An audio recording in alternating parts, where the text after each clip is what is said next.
Boa noite, boa noite, boa noite. Todo mundo consegue me ouvir bem? Me deem um feedback aqui no chat, por favor.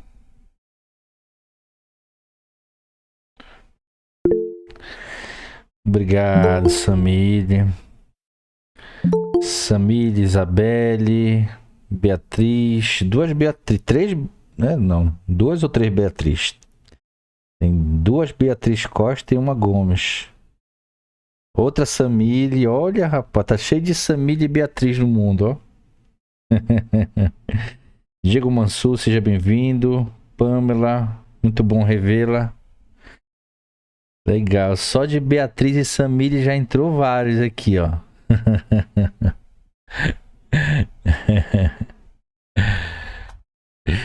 A gente tá com um fluxo de solicitação grande agora nesse início, tá, de horário. Daí a gente não saiam, tá bom? A gente vai reservar esses minutinhos aqui iniciais para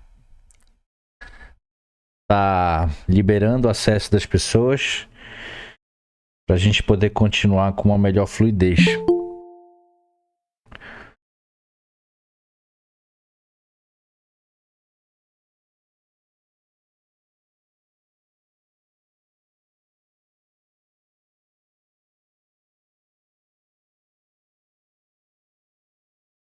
Quem quiser ir fazendo um aquecimento, já fazendo pergunta, antes de começar o tema, é uma boa hora.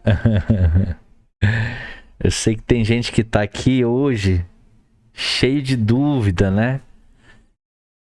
Já há um bom tempo com várias dúvidas. A sincronia sempre é um tema que é bastante relevante, principalmente pra gente que estuda ventilação mecânica. E aí vocês podem perguntar, podem utilizar o chat, tá? A qualquer momento, não precisa esperar eu parar de falar, ou o professor Marlin, que eu convidei também para estar participando hoje. Podem escrever aqui no chat qualquer momento, que eu tô com outro dispositivo acompanhando vocês. E se quiserem falar no microfone para expressar melhor a dúvida, só levantar a mãozinha, que assim que possível eu já dou a palavra a vocês, tá? Mas não precisa esperar não para interromper, só levantar a mão e aí eu já direciono.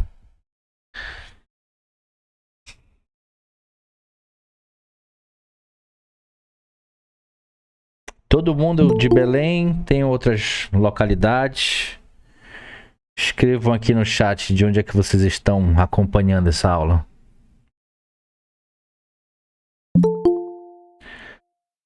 Castanhal, legal. Gosto muito de Castanhal. Meu pai mora em Castanhal. Ele fala que a gente não consegue sair de lá. Tem vezes que ele vem aqui, chega no entrocamento, antes de entrar na cidade ele volta. Ele desiste de vir visitar os filhos. Castanhal é bom, olha, Benevides, legal. Muito legal.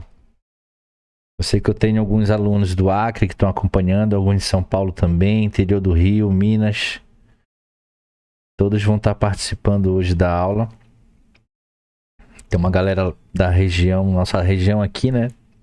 Bastante espalhada, Belém, capital, Castanhal, Benevides, legal. Muito bom, muito bom.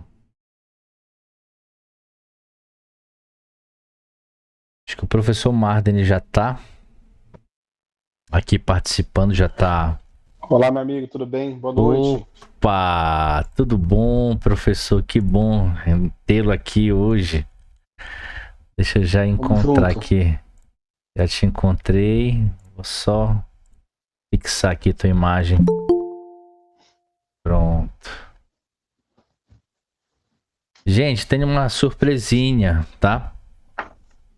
Pra vocês hoje aí, tá bom? Confirme que você sabe quem é. Claro que eu sei quem é. Olha, Gisele, estão mandando confirmar aqui quem é você. Eu disse que eu conheço. Gente, vamos lá. Tem uma surpresinha aí pra vocês, tá? Eu fiz um convite especial pro professor Marden. Ele aceitou. Tá participando dessa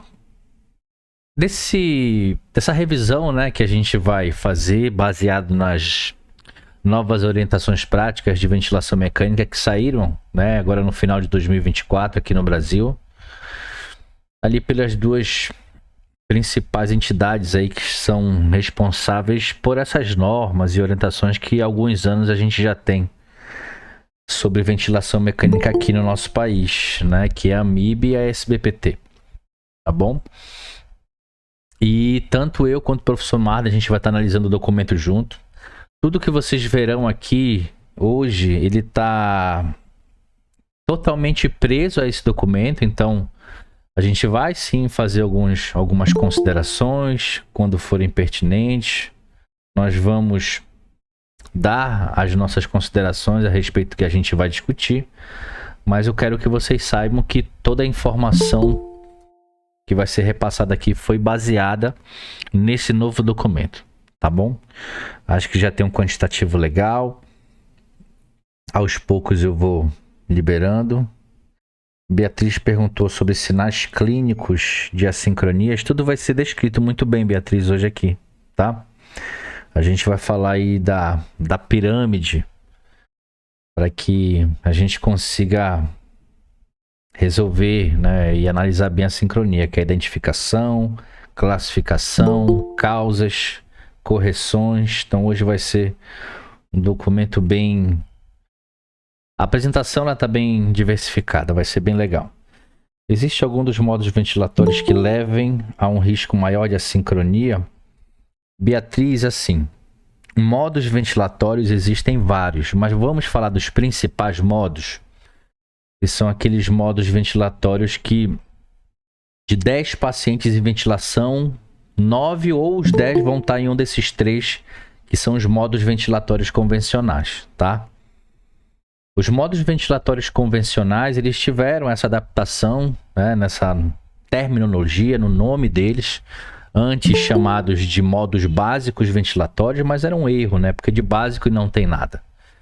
E eles são os mais utilizados porque, enfim, custo-benefício, praticidade e resultado, né? Se não fossem os melhores, não seriam os mais utilizados no nosso dia a dia. Lógico que existem algumas peculiaridades de alguns modos ventilatórios ditos avançados, que sim possuem alguns benefícios e realmente possuem muitos pontos positivos, como PAV Plus, próprio NAVA, né? Mas tem ali as suas complexidades, custos, patentes que inviabilizam um uso um pouco mais sortido, né, e diversificado no nosso dia a dia, tornando os modos convencionais PCV, VCV e PSV os melhores e mais utilizados. Então, pensando nesses 3 modos, e aí eu já vou até abrir para o professor Marden, caso ele queira fazer alguma contribuição. Pensando nesses 3 modos ventilatórios, não existe um modo que gere mais assincronia. O que existe é você escolher o modo ventilatório errado para o paciente naquele momento, tá? Então, algumas coisas você deve levar em consideração quando você vai escolher um modo ventilatório. E uma dessas coisas é a característica do teu paciente. Mas qual característica, Walter? Uma delas, por exemplo, eu posso citar aqui a do drive ventilatório, tá? Então, o paciente está com um drive presente, estar com o drive ausente, ter um drive parcial, tudo isso leva em consideração na escolha do modo ventilatório. Vamos dizer que você escolha o modo ventilatório VCV para um paciente extremamente ativo na ventilação mecânica. São duas coisas que não combinam. Porque o modo VCV controla volume, controla fluxo, limita o fluxo e o que o paciente ativo mais quer é liberdade. Se você coloca um paciente em modos de pressão PCV ou PSV, ele tendo uma mecânica ventilatória muito comprometida, né, uma alteração grave de complacência, de elastância, uma resistência muito aumentada, é muito arriscado você ventilar em modos de pressão. Tem uma melhor garantia ventilar em modos de volume. Então, escolher o modo ventilatório errado pode gerar, sim, uma maior probabilidade de assincronia, mas entre os modos ventilatórios, não. tá? O que você deve fazer é se aprimorar cada vez mais para escolher o modo ventilatório certo no momento certo, tá bom? Professor Martin, quer falar alguma coisa a respeito? Não, amigo, de acordo, é isso mesmo, entendeu? Creio que nos modos avançados, né, principalmente no NAVA, a gente possa ter ali uma redução ali nas assincronias que compete ali ao disparo, entendeu? Ou seja, entre o início do esforço do paciente e o reconhecimento aí da abertura da válvula do ventilador. Aí, no caso, nesse modo avançado, por exemplo, no NAVA, há estudos mostrando ali que há uma redução ali nesse delay, nesse atraso ali da entrega, da abertura da válvula. Mas, fora isso, é mais do mesmo, ou seja, você sabendo utilizar adequadamente o modo ventilatório para aquela ocasião, você consegue reconhecer, resolver e minimizar, e tentar deixar a taxa de sincronia no nível aceitável, que é menor que 10%. Acho que foi legal essa pergunta de início, né? Acho que pergunta Com boa, certeza. né? Principalmente dá para acompanhar que a Beatriz conhece o assunto. E acho que quanto mais tu estuda, mais dúvida a gente tem, né? Isso é meio que um ciclo constante, né, Marder? Com certeza. Obrigado, Desaprendendo e Beatriz. aprendendo. Obrigado, Beatriz. Excelente pergunta. Gente, vamos começar, tá? Então, como eu disse anteriormente, nós vamos ser muito, muito, muito fiéis ao nosso documento, né? A fazer uma revisão do que foi apresentado, nossos insights. E do documento a gente traz aí essa definição sobre a sincronia, que é justamente considerar que é um desacoplamento entre esforços e ou necessidades ventilatórias do paciente e o que é ofertado pelo ventilador. Eu particularmente achei esse conceito sensacional, porque é bem comunicável, a linguagem clara, objetiva, e eu achei extremamente completo. Analisando o que está escrito aqui, eu consigo imaginar praticamente todas as assincronias se encaixando em alguma dessas características que está descrita aqui no conceito. O que tu acha, professor, a respeito disso? Concordo também, cara, concordo. Esse termo eu acho que é um termo mais atual até, e eu acho que ele é um termo que ele é utilizado esse documento, já tentando aqui dar um ponto em comum, parte dele, alguns conceitos são retirados de documentos internacionais, né? A gente já percebe por esse conceito de desacoplamento, é um termo que é muito utilizado, principalmente nos artigos atuais de taxonomia de assincronias. Mas também vamos observar aqui nesse documento ainda referências ainda a termos ainda que são mais tradicionais. Legal, legal. Achei bem completo, professor, também. Se alguém quiser fazer alguma consideração aqui no chat, só falar, tá? Outro ponto que nós achamos muito, muito importante trazermos dos dados do documento foram algumas descrições de situações deletérias, né? Que estão ali relacionadas à sincronia. Então, a sincronia, sem sombra de dúvida, é algo que a gente tem que se preocupar, tá? Porque aqui, por exemplo, tem diversas situações preocupantes. Então, ele já faz uma correlação com o índice de assincronia. Então, o índice maior que 10%, ele já se relaciona com desfechos negativos, tá? Foi até algo que estava na fala do professor Marden, que respondeu a pergunta da Beatriz no início da nossa apresentação, tá bom?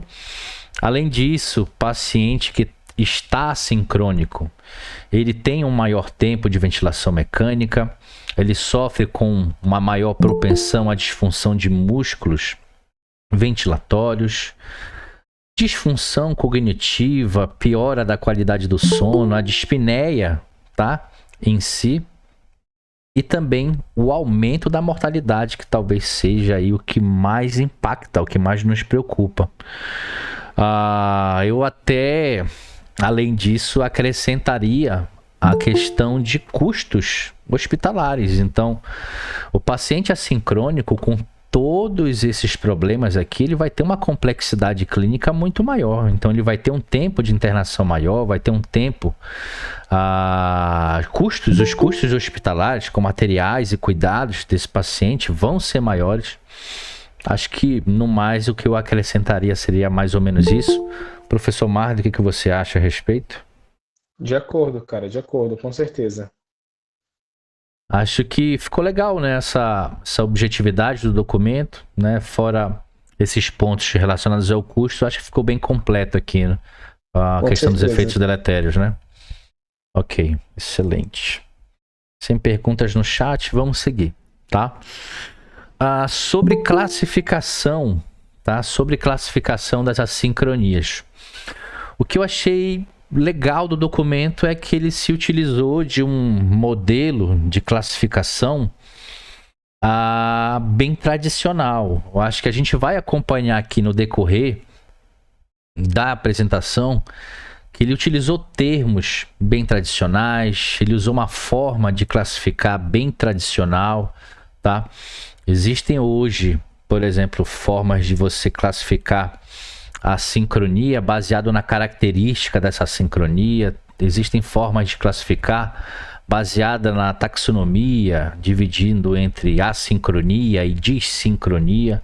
Mas aqui o nosso documento ele trouxe uma forma que até considero didaticamente mais compreensível, né? Que é se atribuindo das fases do ciclo ventilatório. Então a gente lembra que aqui temos no ciclo ventilatório o disparo, fase de fluxo, ciclagem e tem a fase expiratória, que a gente sente falta no documento oficial, essa zona, né, de situações de desacoplamento na fase ex. Agora isso não está errado, tá? Porque a fase expiratória, de uma forma bem tradicional, nem nos documentos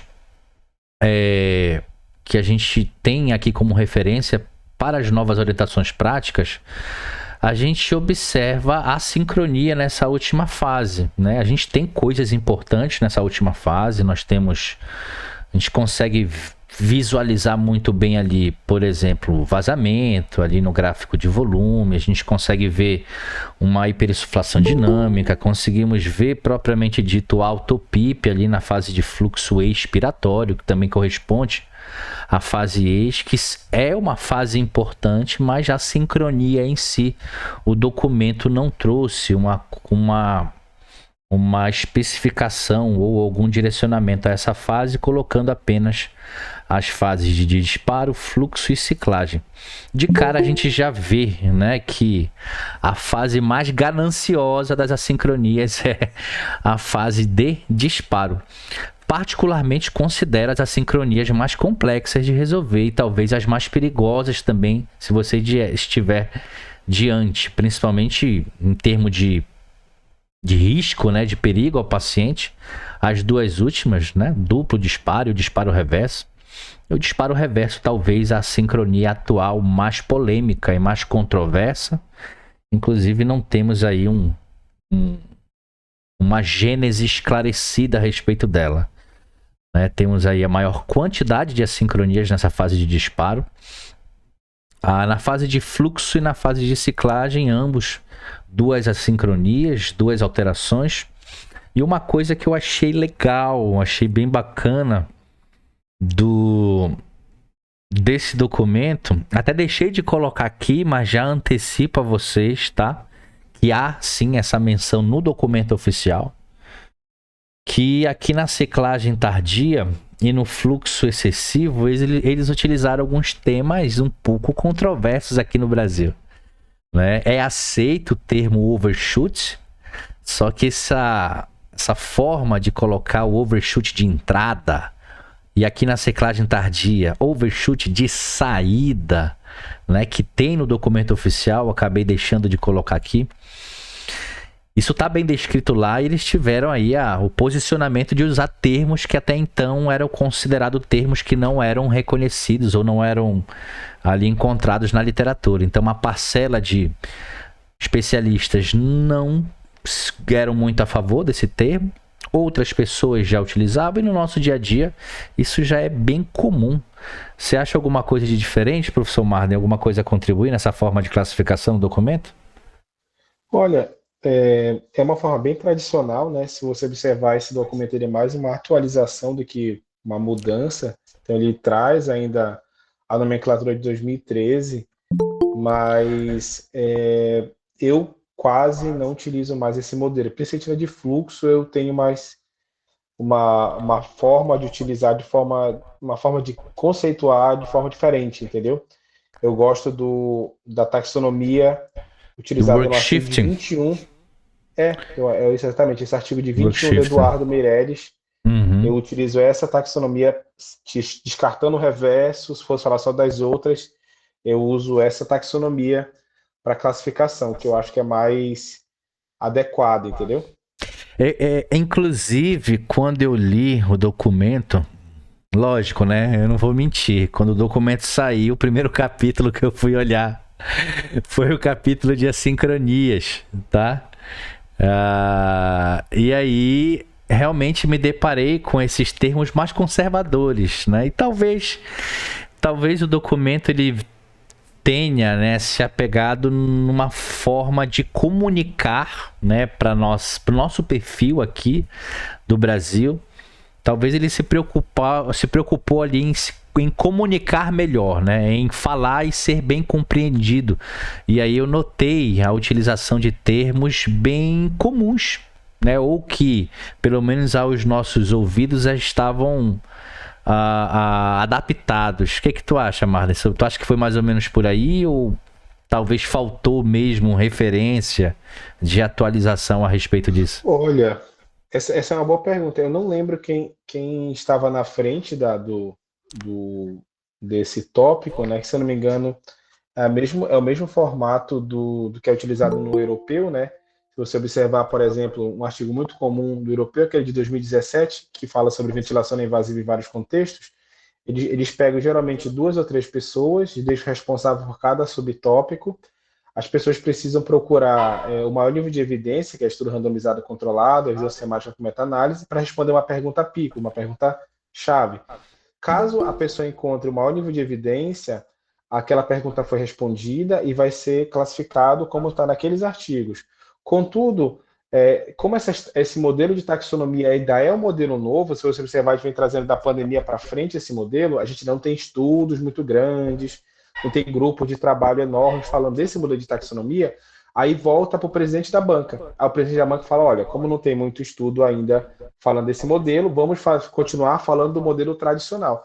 Creio que a taxonomia utilizada nesse formato desse documento ainda segue o modelo anterior, justamente porque ainda é novo, tem 4, 5 anos. Eu sou um pouco antigo na ventilação mecânica, então eu acho que ainda vai demorar um tempinho ainda para mudar. As coisas demoram a mudar na UTI, gente. Não, A última atualização uma da outra foram 11 anos. 11 anos, cara. Antes da de 13 foi 7. Foi É isso. 7, né? Cara, eles demoram. Então, vamos esperar. Quem Ó, sabe ali em eu 30, né? ouvi, pois é, aí que tá. Eu ouvi alguns rumores, tá? Nada que não sejam boatos.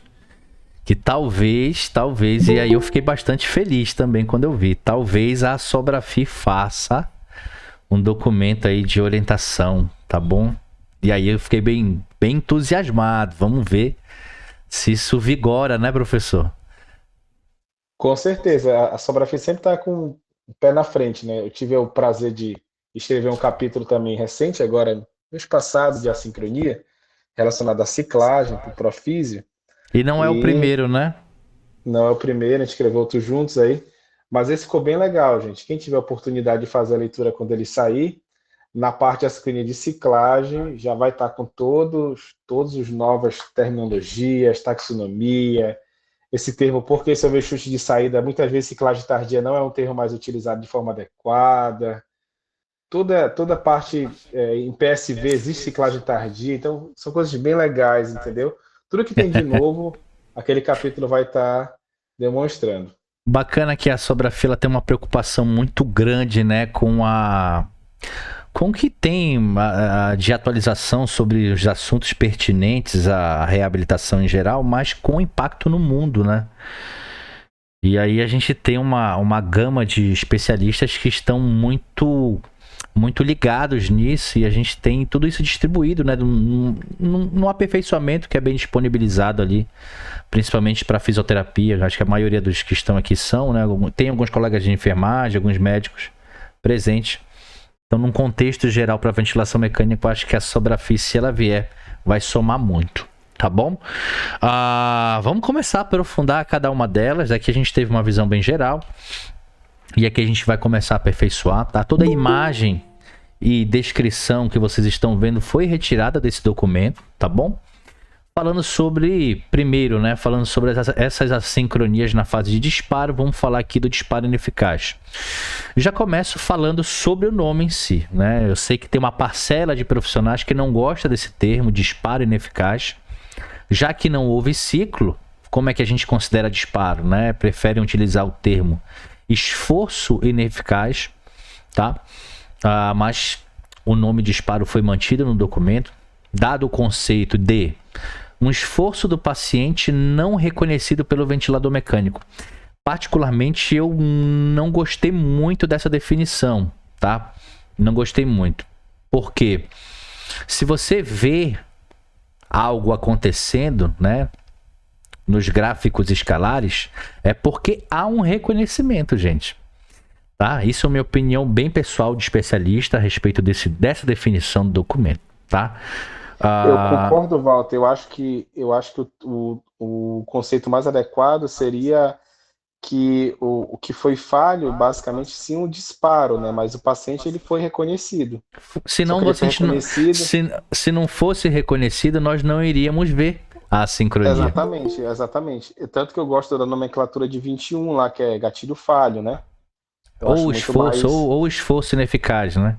Ou gatilho falho, ou esforço ineficaz.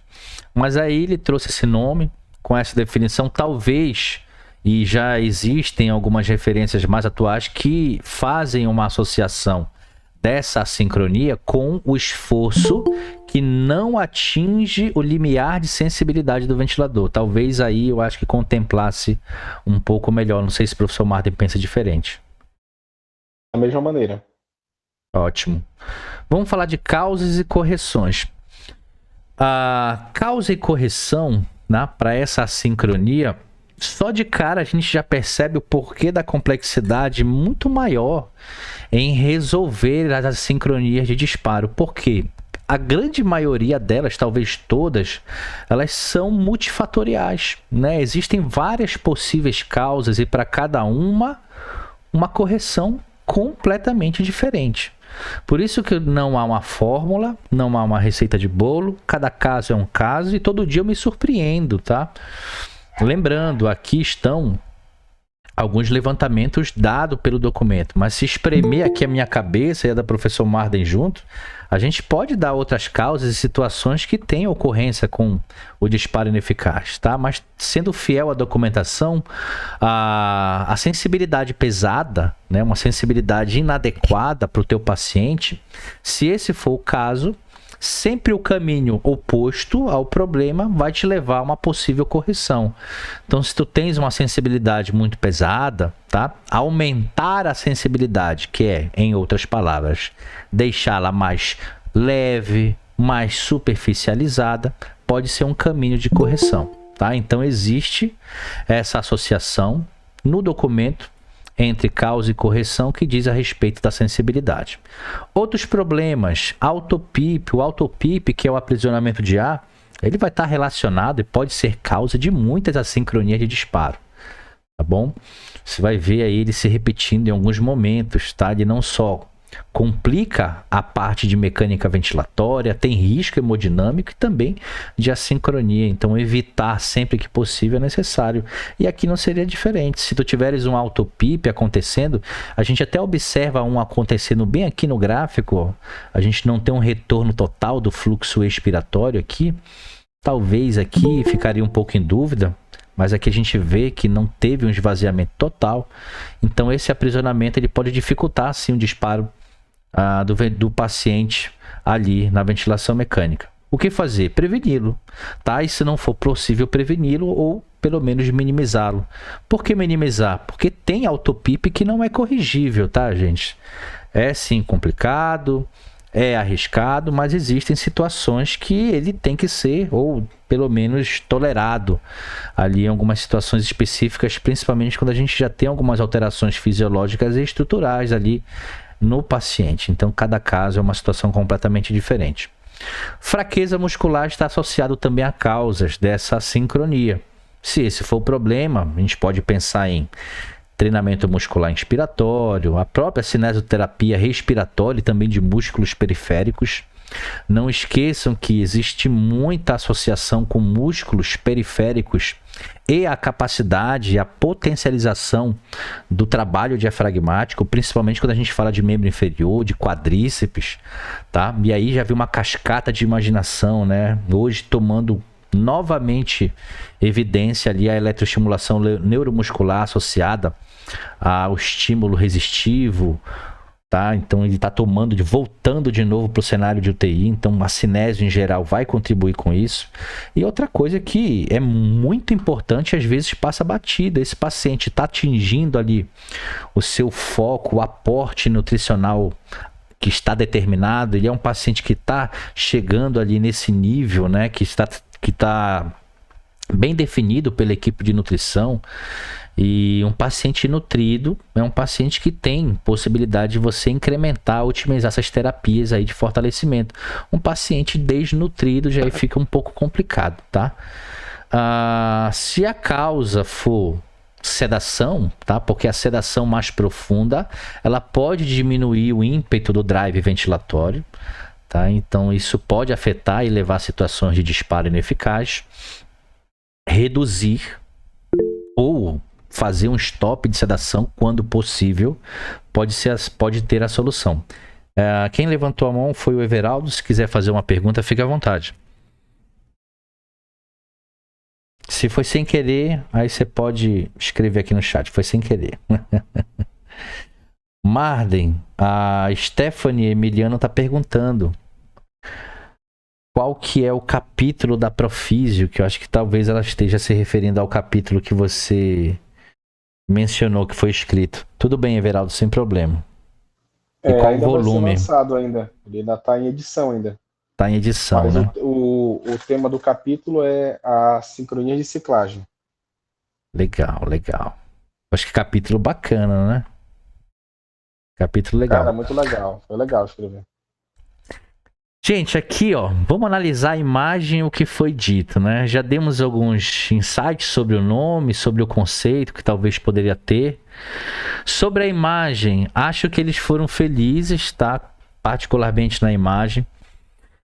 Hoje não dá mais para falar de assincronia sem mostrar algo que nos direcione ao acompanhamento da atividade diafragmática, tá bom?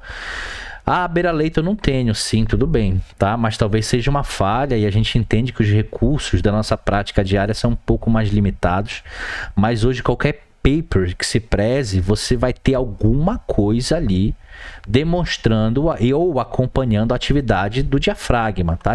Aqui na imagem nós temos a PEMUS no nosso documento oficial aqui no Brasil, mas poderia ter uma pressão esofágica, poderia ter ali um catéter EDGE ali acompanhando essa atividade diafragmática, esse potencial de despolarização, enfim. Alguma coisa para você acompanhar. Então hoje se acostumem, tá? A ter essa visão um pouco mais ampliada de acompanhamento diafragmático. Então a gente vê na linha vermelha que há um esforço muscular do paciente e isso se reflete principalmente no gráfico de fluxo. E isso eu achei legal, tá? O que eu talvez senti falta aqui, poderia ter uma queda discreta de pressão aqui no gráfico escalar pressão-tempo? Poderia. Só que a gente sabe que na prática é muito mais evidente essa oscilação lá no gráfico de fluxo. Gostei também que eles deixaram um pouco mais distante a oscilação gráfica do pico de fluxo expiratório, que é típico dessa ocorrência de disparo ineficaz, sabendo inclusive que essa oscilação aqui próxima, né, ou que deixa decapitado, né, o pico de fluxo expiratório, está relacionado à própria ciclagem precoce, tá? Que aí o professor Martin até antecipou que está escrevendo um capítulo sobre isso. Então eu achei que eles foram bem felizes aqui na escolha da imagem. O que você achou, professor? Achei que foi legal, cara. Eu gostei também. Geralmente eles seguem o mesmo padrão, acho, também para as outras imagens. realmente só faltou esse pequeno detalhe na curva de pressão, mas seria fácil a gente ficar olhando as outras curvas. Legal, que bom. Vamos passar para o próximo? Autodisparo. E aí, isso aqui não foi um erro da apresentação, tá sem imagem. Sim, no documento oficial não teve imagem do autodisparo. E até então, a primeira impressão que eu tive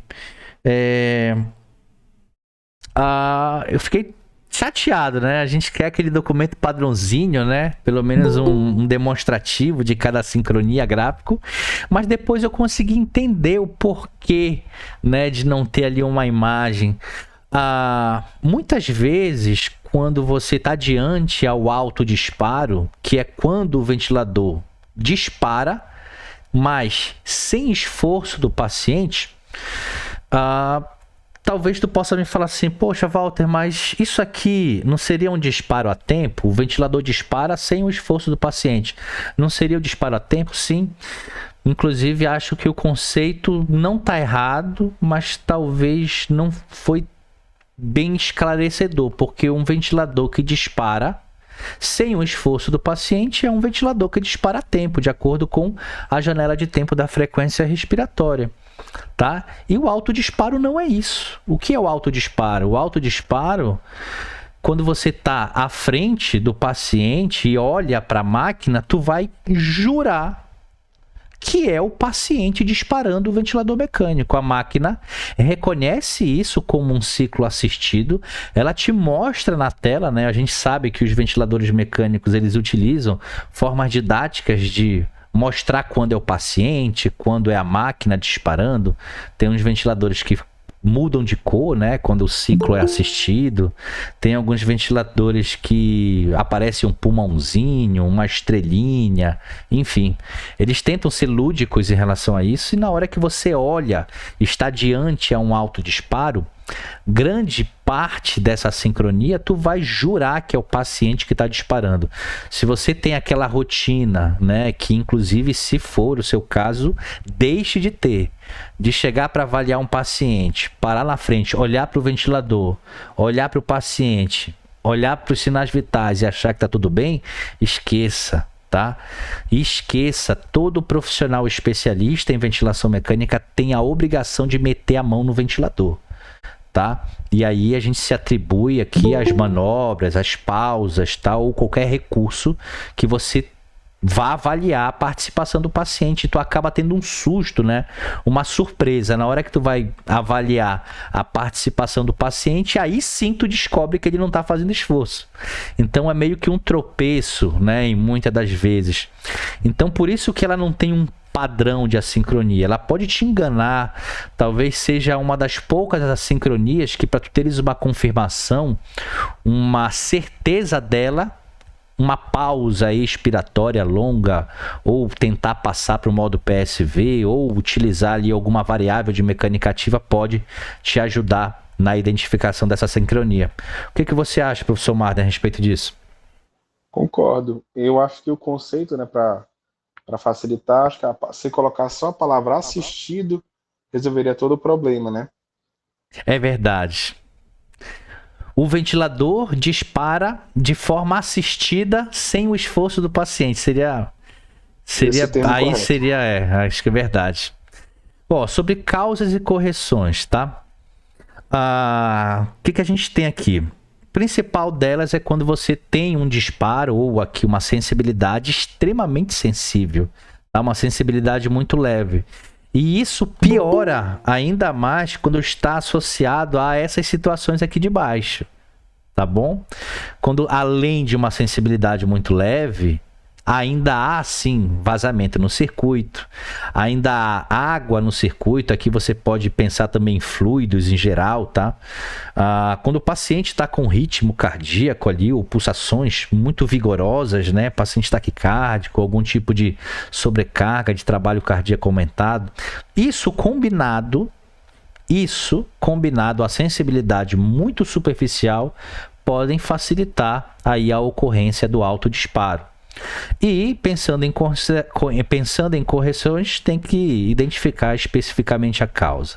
Se tudo tiver atribuído a sensibilidade extremamente sensível, então a gente tem que deixá-la menos sensível, né? Reduzir a sensibilidade, entre aspas, deixando aí um pouco mais pesado. Eu sei que esse termo não é muito bem aceito por parte dos especialistas, né, que em ventilação mecânica, mas considero didaticamente acessível ali a comunicação, tá? Essa é mais uma opinião pessoal. Se for algum outro tipo de problema, tem que vedar vazamento, retirar água dos circuitos, fluidos condensados, tá? De forma geral. Pulsações cardíacas vigorosas. Gente, isso aqui isoladamente não é só isoladamente a causa de autodisparo. Isso só vai acontecer se, além disso, tiver uma sensibilidade muito superficializada. E aí a sensibilidade vai estar inadequada para aquele paciente naquele momento. Não existe nenhum botão no ventilador mecânico que está lá, deixar pulsações menos vigorosas. Então não tem como eu corrigir no ventilador mecânico se tiver acontecendo isso. A única saída, se isso aqui for a causa, é deixar a sensibilidade um pouco, né, menos sensível, deixando mais pesado. Então, de uma forma geral, é mais ou menos isso. Não sei se senti falta de alguma coisa para explicar, tá? Não sei se o professor Marden vê alguma coisa ainda para acrescentar em relação a isso aqui. Não creio que seja isso mesmo. Legal, então vamos partir aqui para uma das mais tenebrosas, né? Uma das mais perigosas, que são as assincronias por duplo disparo, tá?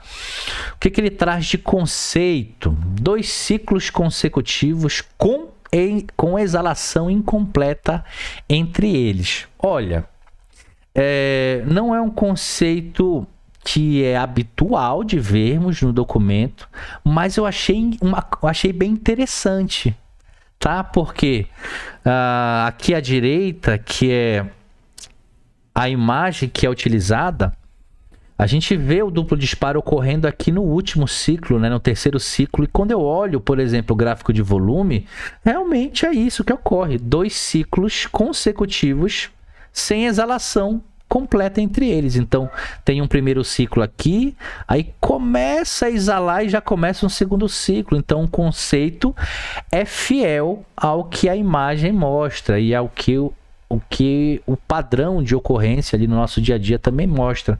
Achei interessante. Não fui, né, acostumado a ver esse tipo de conceito, mas eu acho que contempla, achei que foi legal. O que você pensa, professor, a respeito disso? Eu concordo também, acho que é um conceito legal, mas eu acho que não tem que falar do que é um ciclo assistido, que é um único esforço, entendeu? Acho que aquela parte inicial também pode gerar algum tipo de dúvida no aluno, no profissional. Sabe o que eu acho que eles talvez, né? Essas são só especulações. Esse termo aqui, ó, um duplo disparo, dessa forma, né? Uma exalação 2 ciclos consecutivos com exalação incompleta entre eles, acaba resolvendo ou incluindo aqui o duplo disparo quando ocorre no disparo reverso, né? Então talvez esse aqui era um termo no disparo reverso que não era bem aceito, principalmente por esse ponto que o professor Marden levantou, né?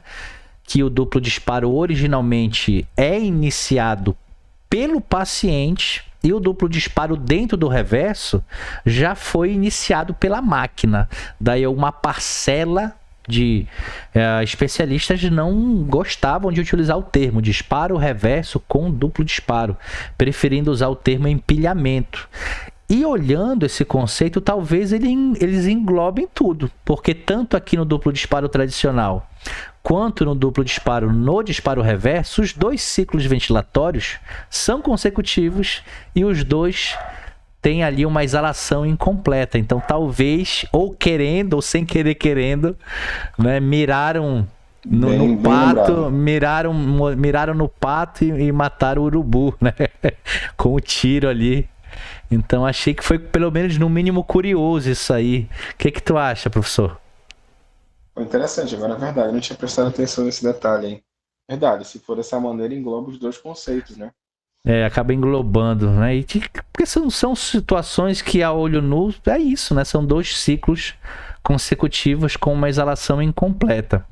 Sobre causas e correções, tá? Causa e correção. A primeira delas, e talvez a que tenha uma maior associação com o duplo disparo, seja você ter um tempo inspiratório curto, né? Aí botei entre aspas, que é uma linguagem um pouco mais coloquial, mas ter um tempo inspiratório curto é a mesma coisa que você imaginar uma ciclagem que é precoce. E quando você vê a segunda causa, que é uma assistência insuficiente, se você imaginar, é a mesma coisa que a demanda ventilatória do ventilador está abaixo do que o paciente quer. Seria um fluxo insuficiente, o work shifting? Sim. Então, o nosso documento oficial traz 2 causas primárias a essa sincronia de duplo disparo, e a gente consegue ver isso no gráfico aqui. Vamos acompanhar aqui a atividade diafragmática. Vocês percebem que o tempo neural aqui do paciente, o período de estímulo inspiratório dele cessa muito além do que está ajustado na máquina. Então, o tempo inspiratório da máquina termina antes e o tempo do paciente prolongou. Isso aqui o que é? É uma ciclagem precoce, é um tempo inspiratório que está curto. Quando a gente vê uma outra situação, que essa inclusive causa uma discreta queda de pressão no gráfico pressão-tempo, que era o que eu vinha sentindo falta nos outros gráficos, talvez ele tenha feito isso propositalmente porque a atividade diafragmática foi bem maior em comparação à anterior, quando eu falo em relação ao pico de contração. Então, vocês percebem que talvez o tempo de inspiratório neural foi o mesmo, mas o pico de contração aqui no ciclo do meio foi maior, produzindo aqui uma queda, uma discreta queda no gráfico pressão-tempo. Tá? Então eles foram muito felizes aqui, associando a esse primeiro problema, que é o tempo curto inspiratório, e aqui associando ao segundo problema, que é a assistência insuficiente. E eu acho que a escolha do modo ventilatório, aqui nós temos o modo volume controlado, tá? Gráfico de fluxo tempo com um perfil constante, né? Uma onda de fluxo quadrada, uma pressão ascendente. Então aqui é um modo de controle volumétrico. Acho que não foi isso aqui coincidência. Você considera, professor, que talvez o duplo disparo esteja associado mais com o modo ventilatório VCV quando o paciente está ativo em ventilação mecânica? Cara, é uma grande possibilidade, assim. Uma grande possibilidade, principalmente com fluxo setado, fixo, né? É quase que impossível o paciente assistir na ventilação mecânica ficar bem no modo VCV. Pode ser um expert no modo, mas sempre você vai ter algum problema com ele se o paciente está assistindo a ventilação mecânica. E aí, Marden, a gente só tem que ter muita preocupação, porque a pergunta da Beatriz foi justamente essa, né? Se tem algum modo ventilatório que tenha uma maior associação com a sincronia. E aí a gente não quer causar aqui nenhuma má impressão do modo VCV, muito pelo contrário. A meu ver, ele é um dos principais modos dos modos convencionais ali ditos, porque é o modo que mais te informa e é o modo que vai tratar ali os desafios ventilatórios mais complexos, né? E o problema não é o modo, o problema foi a escolha do modo VCV para um paciente ativo na ventilação mecânica. Então é aquilo, Beatriz, que eu falei, é você escolher o modo para uma característica do paciente que não bate, tá? E aí, lógico, se você casou essa combinação inadequada, a chance aumenta. Mas o problema nunca está no modo ventilatório. Eu confesso para vocês que o problema não está no paciente, não. O problema está em quem programa. Na maioria das vezes, o problema está no operador, que somos nós, tá ok? E aí a gente tem que ter bastante cuidado sobre esses aspectos. Achei legal o gráfico, então ele usou aqui uma ciclagem precoce, um fluxo insuficiente, e aqui gerou o duplo disparo, que é a sincronia aqui desse slide. Pensando em consideração, em correções, tome o caminho oposto, né? Então, se tu tá tendo esse problema causando o duplo disparo. Se o problema for o tempo curto, então aumentar o tempo inspiratório. E aí tu tem que dominar os modos ventilatórios convencionais, porque mexer, movimentar ou influenciar tempo depende da característica de cada modo, tá? No modo VCV, por exemplo, você vai ter que fazer um ajuste de fluxo para poder aumentar o tempo ins, ou se, dependendo de modelo e marca de ventilador mecânico, você pode ter o tempo ins diretamente como uma variável direta no modo VCV. Em modo PCV, o tempo ins vai estar lá, então você não tem problemas com isso. Se for PSV, você vai ter que alterar, ajustar ali a porcentagem de ciclagem para estar influenciando o tempo ins, então precisa ter um domínio dos modos convencionais. Se o problema for assistência insuficiente, otimizá-la pode solucionar esse padrão de assincronia. E aí a gente entra na ventilação já, na sincronia talvez um pouco mais complexa e um pouco mais polêmica a respeito disso. Deixa eu só ver aqui a pergunta da Michele. Em VCV, essa onda seria melhor quadrada? Michele, o que eu acompanho, né, ali nas atualizações e nos papers é que não tem pelo menos um levantamento onde defenda um perfil de onda melhor, tá? Mas nós temos algumas considerações a respeito disso. Isso não significa que na nossa prática não tenha uma melhor adequação de qual onda de fluxo será melhor. Por exemplo, a onda de fluxo quadrada, ela é recomendada, ela é utilizada em grande parte das manobras mais complexas de ventilação mecânica. Então você quer ali determinar, por exemplo, um ponto de abertura de via aérea, você utiliza onda de fluxo quadrada. Quer fazer um PIP teste ali, vai botar em VCV com a onda de fluxo quadrada. Se vai fazer alguma técnica mais específica, mais complexa de ventilação mecânica, um acompanhamento da mecânica ventilatória, é recomendada a onda de fluxo quadrada. Fora que a onda de fluxo quadrada, ela vai ter a vantagem no modo VCV, dependendo da configuração do ventilador mecânico, ela deixa o tempo ins um pouco mais curto.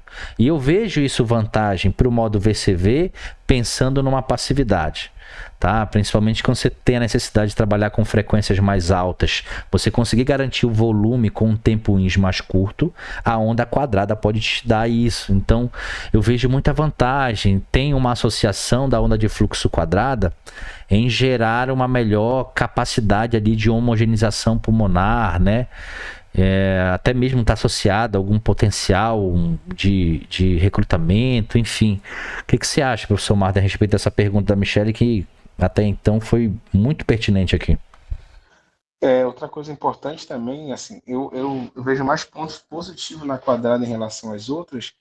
Até foi uma das últimas aulas sobre pneumonia associada à ventilação mecânica. A gente sempre esquece do baixo fluxo respiratório, né? A onda quadrada, ela vai produzir um pico de fluxo inspiratório menor e um pico de fluxo expiratório maior.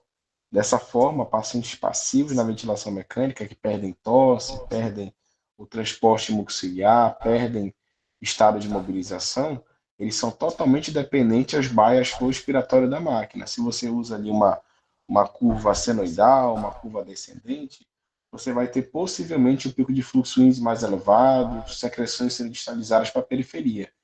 Já você utilizando a onda quadrada, como você observa na imagem, o pico de fluxo índice é menor e o EIS é maior, deixando as secreções mais cefalizadas.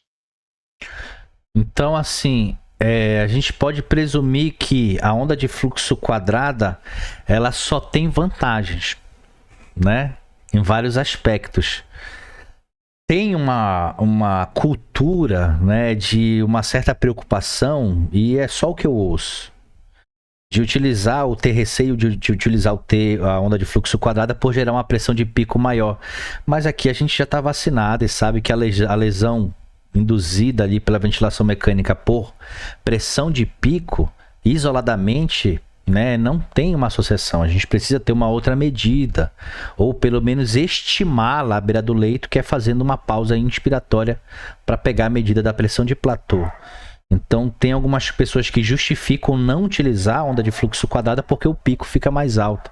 E aí eu acho um equívoco muito grande. Não sei se o professor pensa diferente de mim a respeito disso. Totalmente de acordo. Acho que a gente conseguiu dar um feedback legal, né, Michele? Se tiver mais alguma dúvida, só escreve aqui. Legal, que bom.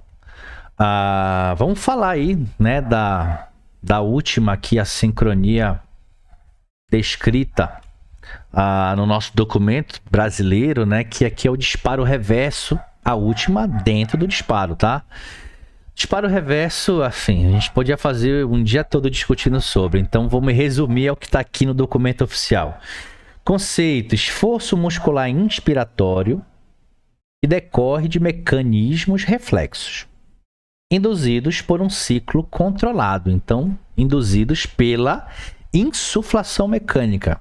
O que eu considerei quando eu li esse conceito é que eles realmente foram bem conservadores aqui. A gente tem uma complexidade, a causa sobre o disparo reverso está longe de ser esclarecida, tá? Tá longe. O que a gente tem são associações, tá bom? Uma maior ocorrência com certas associações, e o conceito ele traz totalmente uma abordagem que talvez tenha sido uma das primeiras, que é aceitar ou essa hipótese de que a contração diafragmática é gerada de forma totalmente reflexa e involuntária.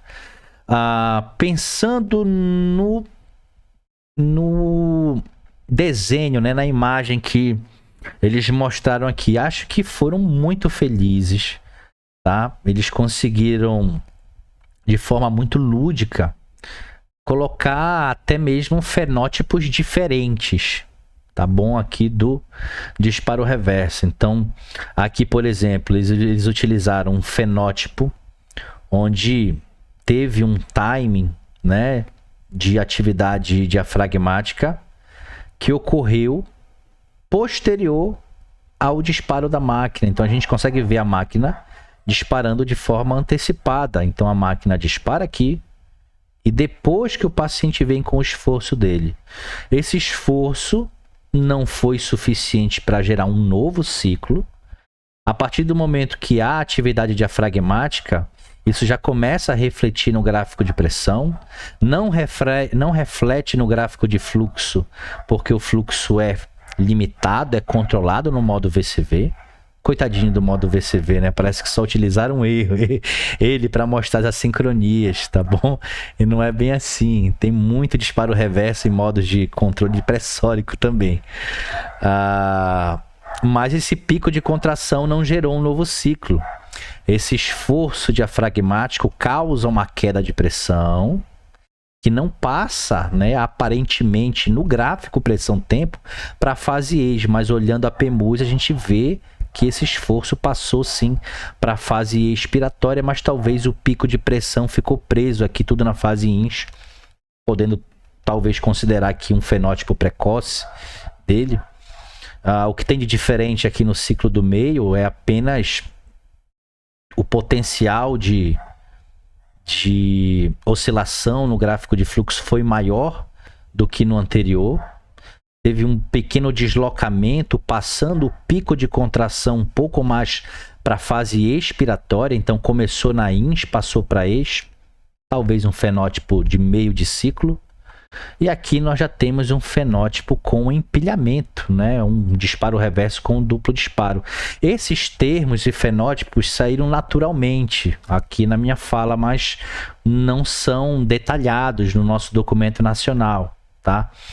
E aí eles se baseiam numa maneira um pouco mais tradicional de ver a sincronia, onde o disparo reverso sem o empilhamento, e aqui com o empilhamento de ar, relacionando a causa desses reflexos diafragmáticos, como uma delas associada ao disparo reverso, e também a situação da sedação profunda está associada ao disparo reverso.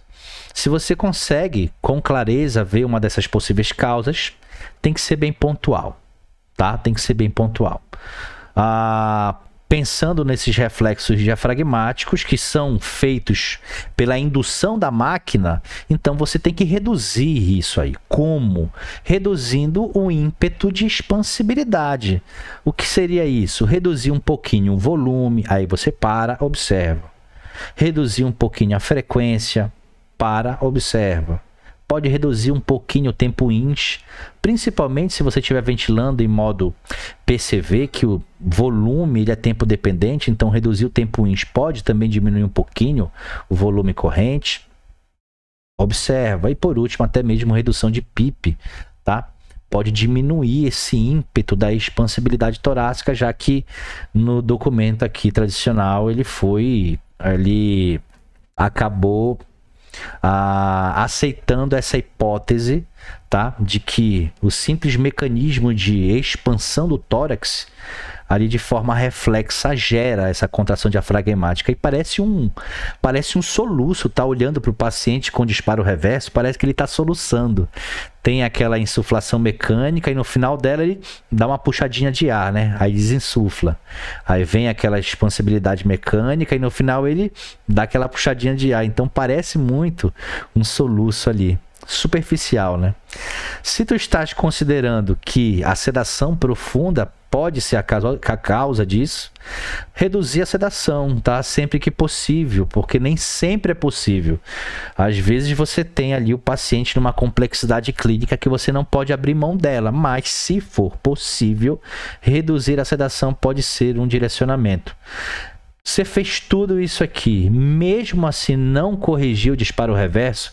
Se você tiver esse fenótipo de empilhamento, principalmente esse padrão, considere o bloqueador neuromuscular sempre em última opção. Confesso a vocês que há muitos anos não utilizo o bloqueador, tá? Principalmente depois que a gente evoluiu muito nessa questão da identificação e também na técnica no manejo ventilatório. Mas teve essa consideração aqui no nosso documento oficial. Professor Marden, tem alguma contribuição sobre o disparo reverso? Amigo, também concordo com você. Eu acho que só faltou ali um pouquinho mais das revisões, né, da terminologia, eu acho. Já que creio que para profissionais, olhando esse documento, eles podem absorver o documento como se cada imagem que você visualiza, que o início do ciclo seja do ventilador, seja tudo a mesma nomenclatura, né? Já que os documentos internacionais, já desde 2021, se eu não me engano, também já utilizo uma nomenclatura já mais detalhada do disparo reverso, que eu acho que o Brasil deve incorporar isso daí. Eu lembro que conversava, né, alguns anos atrás sobre isso, eu já vejo já os colegas profissionais já utilizando de forma mais recorrente ali essa terminologia mais atualizada nas suas postagens, nos seus perfis. Eu creio que é uma forma que vai ser impossível no futuro não dominar essa terminologia, entendeu? Então, se você aprendeu apenas como disparo reverso, creio que daqui a algum tempo você vai precisar dominar todos os seus fenótipos ali para destacar ali corretamente, até saber ali como fazer as correções adequadas. Ótimo, obrigado, professor. Gente, perguntas estão rolando aqui, tá? Por favor. Eu particularmente não irei dar mais considerações sobre o disparo reverso, porque talvez seja a sincronia que eu mais estude aí por anos, e aí eu sou completamente de acordo com o professor Marden. Existem termos muito atualizados a respeito disso aqui, tá? Que não foram contemplados no nosso documento nacional, tá bom? Outras possibilidades, fenótipos, formas diferentes de você conceituar. Ter ou não uma necessidade, alguns temas um pouco polêmicos, utilizar ou não pausa expiratória, utilizar ou não mudança de modo ventilatório para PSV, para ajudar na identificação da sincronia, a associação do disparo reverso dentro do modo PSV. Então tem muita coisa, fenótipos, termos mais atualizados de taxonomias, enfim, são coisas que já estão rolando no cenário mundial, que acho que num breve período a gente vai estar também tendo essas atualizações. Já tem uma tendência forte de alguns profissionais estarem utilizando já esses novos conceitos aqui no Brasil.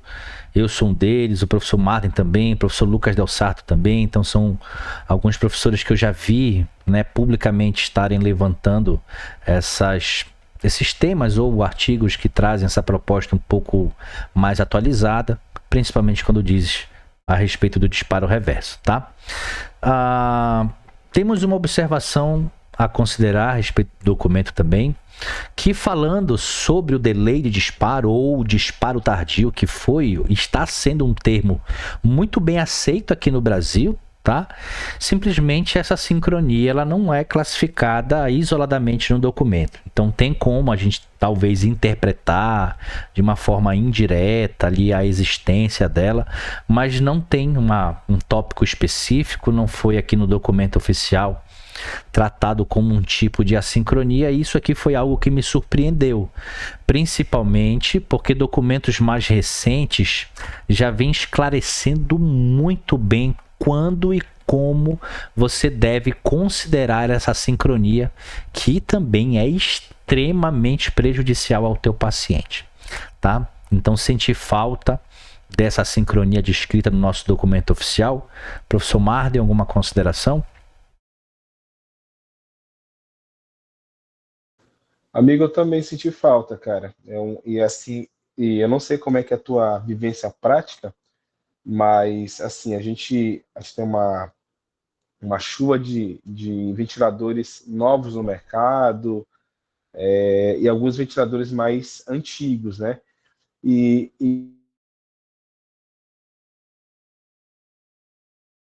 Deu uma falhada no microfone, falha um professor. pouquinho o áudio, né? Agora voltou.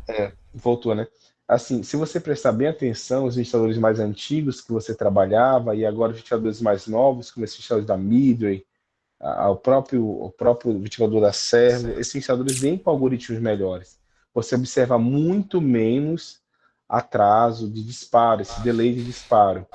Já nos ventiladores antigos, você percebe muito mais. Só que se você não prestar muita atenção, você deixa essa sincronia despercebida. A gente pensa que essa sincronia ela quase não acontece, mas pelo contrário, ela é uma sincronia muito comum, eu acho que das mais comuns, porque o esforço do paciente geralmente ele acontece um pouco antes. E quanto pior o algoritmo do aparelho, mais atrasado vai ser a abertura dessa válvula. E realmente isso daí, você vai perceber no gráfico de pressão essa inflexão. Então, olha só, tô tentando ajudar aqui. Não sei se fiz um desenho que dá para acompanhar, mas assim, aqui a gente tem um delta P trigger, né? Que é uma queda de pressão ali feita pelo esforço inspiratório do paciente, e a gente percebe um certo retardo em iniciar, né? Um prolongamento, vai caindo, vai caindo, vai caindo, vai caindo até a máquina iniciar. Então, o timing do paciente começou mais ou menos nesse ponto, só que a máquina só disparou aqui na frente, né? Então, todo esse tempo aqui foi um atraso vigoroso. E aí a gente tem que ter também cuidado em achar que o delay em si, ele é sempre algo inesperado. Não, como o professor Marden falou, ele é muito comum. E o delay, gente, ele é para existir. O problema é quando ele é muito longo. Por isso que nos nossos documentos mais atualizados, a gente tem um timing já descrito, que quando esse atraso for maior do que 100 milissegundos, é considerado aí um delay de disparo que pode ser prejudicial ao teu paciente, tá? Então, um delay menor que isso é aceitável.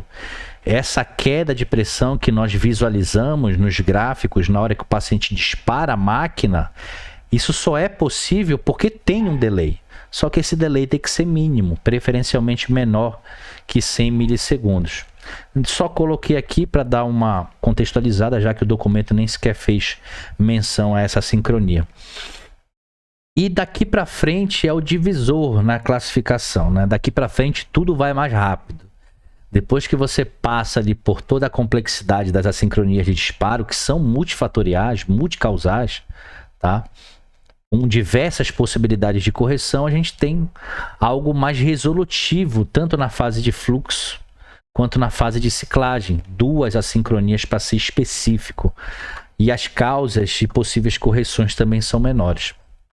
O que eu achei bem legal, tá? Até vi com bons olhos, foi a utilização do termo overshoot de entrada, que não era bem visto por parcela de especialistas, e no documento oficial veio isso descaradamente lá no capítulo, entre parênteses, escrito overshoot de entrada, fazendo a associação desse fenômeno, que ele por si não é uma assincronia, mas associando o surgimento dele com um fluxo excessivo. Olhando o gráfico, esse overshoot de entrada seria uma espícula, né, que é formada, uma pressão que vai acima do limite no início da fase inspiratória, a característica aqui no gráfico de pressão. E aqui nós temos um gráfico com fluxo em queda, né, um fluxo desacelerado. E a gente tem essa espícula formada aqui no início da fase inspiratória, chamado de overshoot de entrada, fazendo associação com fluxo excessivo. Conceito: fluxo ajustado é acima do desejado pelo paciente. Achei que eles foram felizes, tá? Não senti falta de nada aqui, foi bem objetivo. Causa, aí depende do modo, tá? Confesso a vocês que acho muito mais habitual essa sincronia surgir em situações de controle pressórico do que volumétrico, tá? Mas tem essa distinção no documento. Se você tiver em VCV, um fluxo muito elevado pode ser a causa. Se esse for o problema, então reduzir o fluxo seria a solução. Se tiveres em PCV ou PSV, respectivamente, uma pressão inspiratória ou o rise timing muito rápido podem ser causas. Então, tu utilizar ali um delta de pressão muito alta, uma pressão de suporte muito alta, botar ali um rise time muito acelerado, né? Uma subida muito ascendente da pressão, uma pressão muito abrupta de enchimento inspiratório, podem ser as causas. Correções, sempre o caminho oposto, né? Já mencionei a correção em VCV e em PCV, PSV, diminuir esse ímpeto de pressurização, deixar uma pens um pouco mais baixa, né? Reduzi-la e causar ali um retardo discreto no rise time. Creio que já seja mais que suficiente, no máximo ali de 0,2, estourando 0,3 segundos, acho que já é o suficiente para você quebrar esse padrão de enchimento, causando ali essa pressurização um pouco mais gentil, com esse rise time um pouco mais inclinado, quebrando essa espícula que se forma aqui na entrada. O que você acha, professor, a respeito? De acordo. Nenhuma alteração aí. Legal. Sem perguntas, a gente vai continuando, tá? Fluxo insuficiente. O próprio termo ainda é forte no Brasil, mas também o termo, o work shifting, pegou e veio para ficar, né? Há considerações a respeito do work shift, então é uma sincronia que tem essa taxonomia, essa proposta que pegou muito aqui no Brasil, tá? É uma tendência bem atualizada de termo, porque esse padrão de assincronia, muitas vezes, dando mais fluxo, não resolve, né? Se você lê o problema, fluxo insuficiente. Dar mais fluxo e muitas vezes não resolve o problema. Então o termo work shifting, que seria uma mudança de trabalho, né? Mudança do quê? Daquele trabalho que deveria ser feito pela máquina, e a máquina impõe o paciente em uma situação onde ele assume, né? Ele toma para si aquele aumento de trabalho respiratório.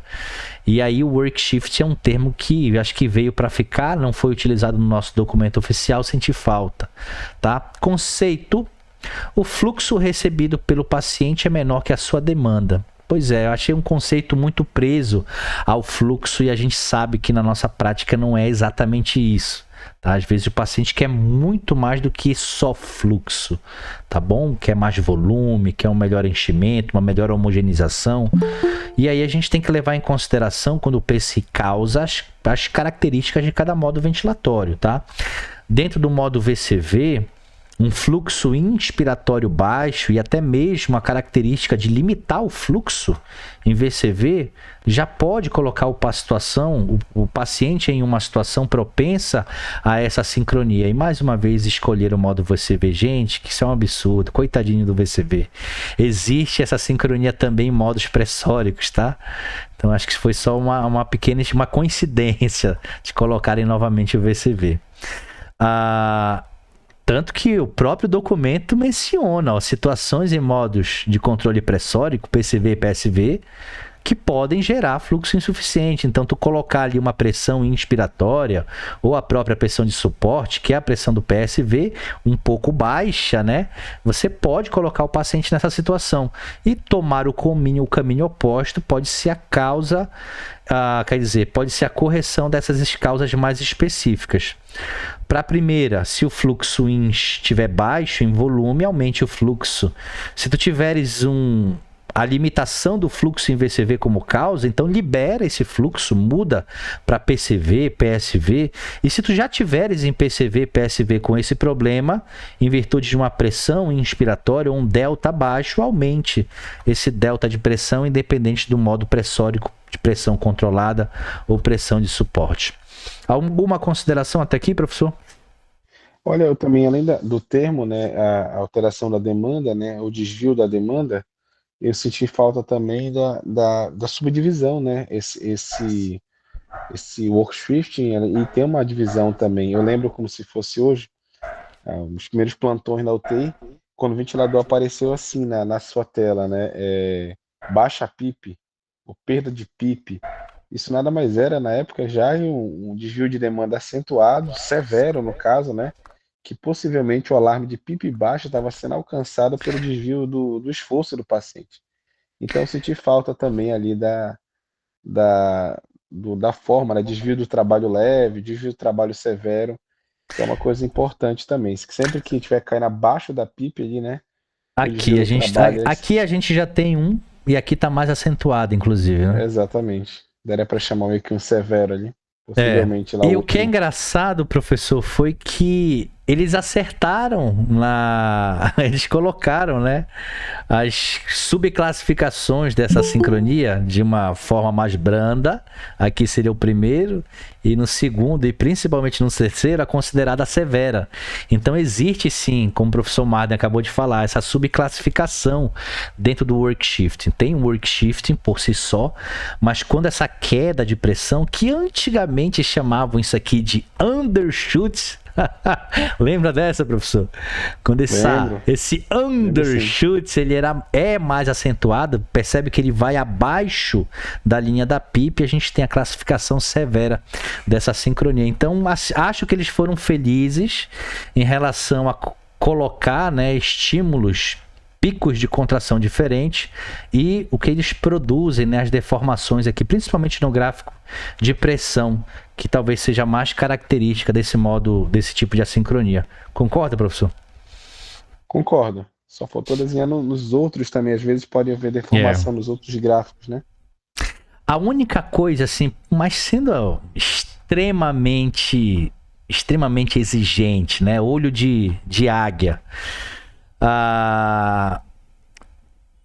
Essa atividade diafragmática, em tese, né, era esperado que tivéssemos um delta P trigger aqui no início, né, ou no disparo do gráfico no gráfico pressão-tempo, e a gente não vê essa queda de pressão que antecede ao disparo. A gente vê um disparo iniciado.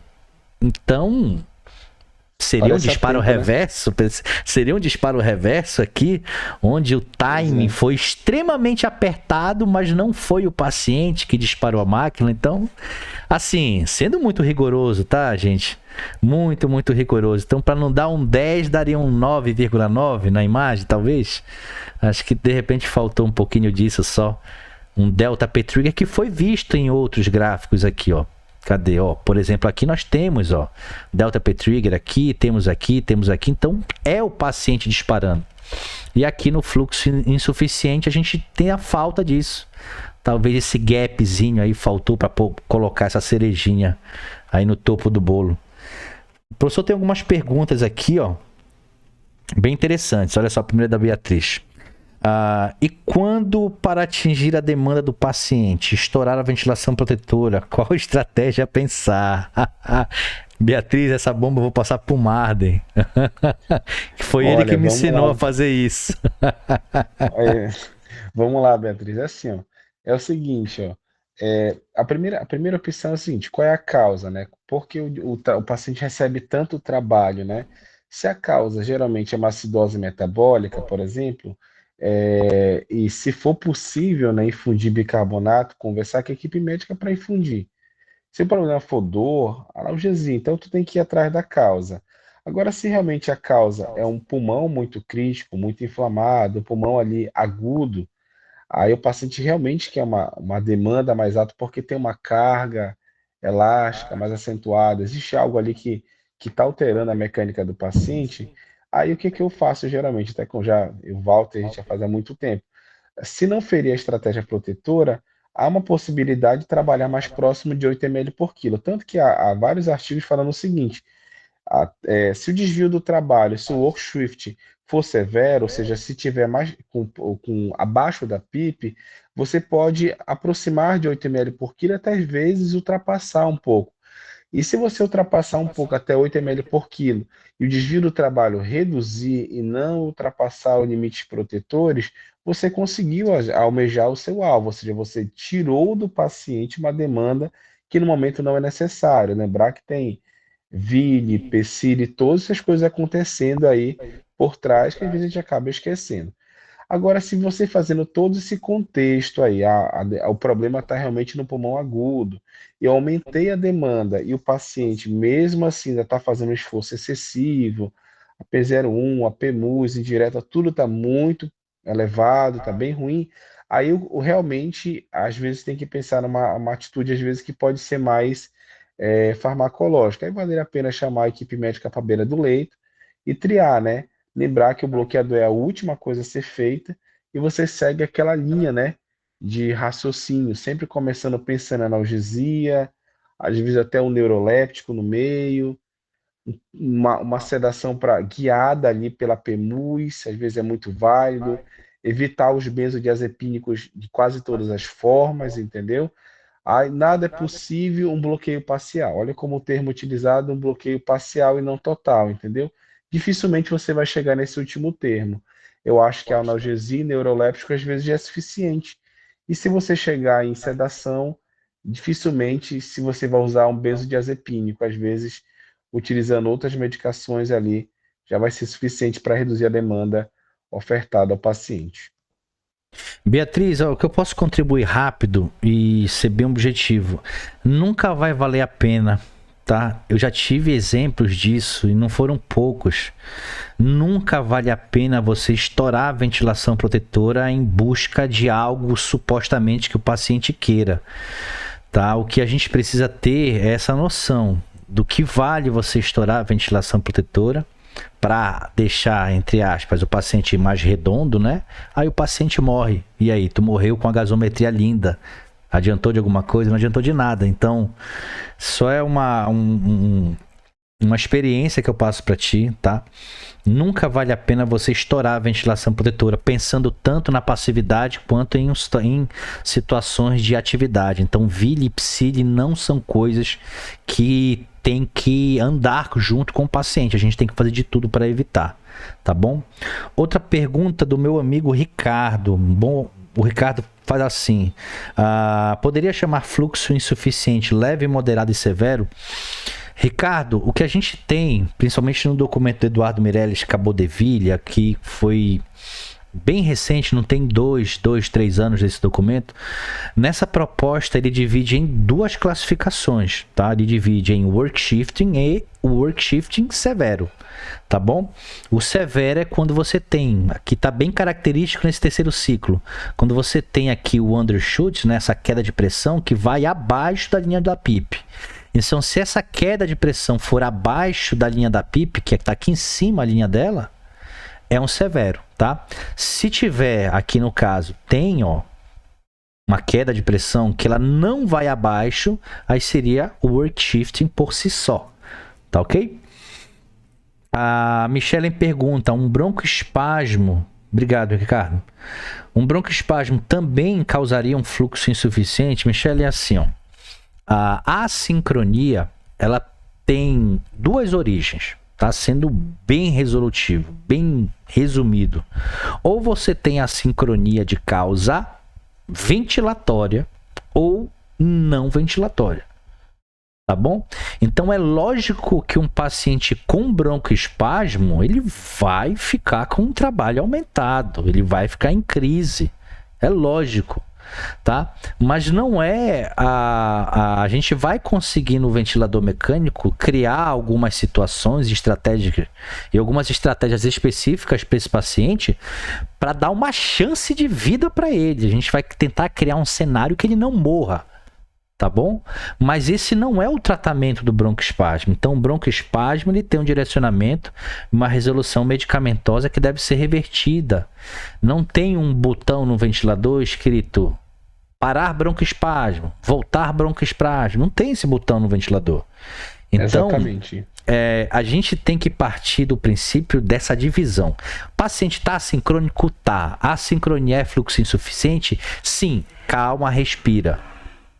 Isso é um evento ventilatório ou não ventilatório? Sepse, distúrbios metabólicos importantes, dor, febre, agitação, delírio, sei lá, desautonomias ventilatórias, padrões respiratórios neurológicos em geral, tudo isso pode te induzir a um fluxo insuficiente, mas a causa é não ventilatória. Então, se tu não reverter a causa clínica, a sincronia não vai sumir. Então, parte primeiro daí. Essa sincronia é de causa ventilatória ou não ventilatória? Aqui, em toda essa apresentação, a gente está considerando situações ventilatórias, onde eu posso apertar num botão do ventilador e resolver o problema, tá? Mas essas assincronias, sim, elas podem e de forma muito comum estão associadas a situações não ventilatórias, e aí a nossa técnica e expertise tem que falar mais alto, né, professor?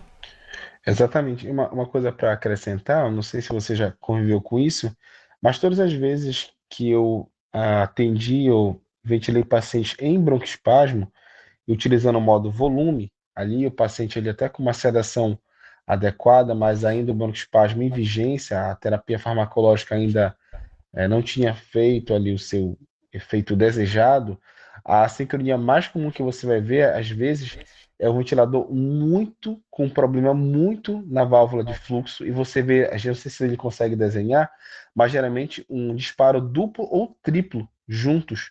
É como se o recuo elástico fosse tão absurdo que ele amputa sim.